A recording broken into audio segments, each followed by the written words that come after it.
सगळ्यांच्या जीवनभरीचे एक शैक्षणिक उपक्रम दर बुधवारी या उपक्रमात मी नरेंद्र मोल पाटील इयत्ता 5वी जी प्राथमिक शाळा खोकडपाट तालुका अंबरनाथ जिल्हा जळगाव या उपक्रमात मी तुम्हाला अहिल्याबाई होळकर यांचा थोरांच्या जीवनपरिचय सादर करून दाखवत आहे।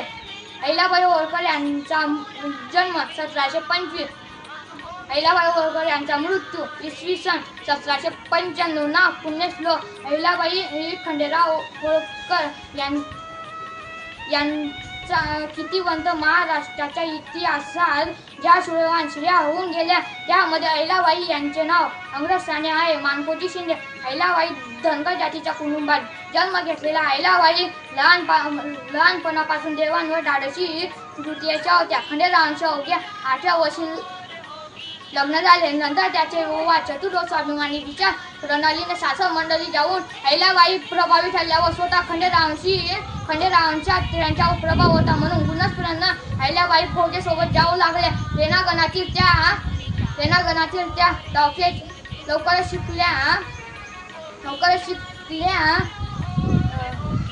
पुढे एका लढाईत खंडेरावांचा दुर्दैवी अंत झाला। मल्हारराव खयले पुढे सासराच्या विनंतीने अहिल्याबाई राज्याची सूत्रे हाती घ्यायला तयार झाल्या व मल्हारराव व अहिल्याबाई यांचे पुत्र मालेराव यांच्या वेगवेगळ्या घराण्यात अंत झाला।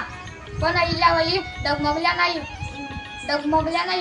पंढरी असलेल्या गणपती सरदारांचा बिमोड करत अहिल्याबाई यांच्या सुराची गाथा मराठी माणसांच्या मनामनात कायमचा ठसा उमटवून आहेत।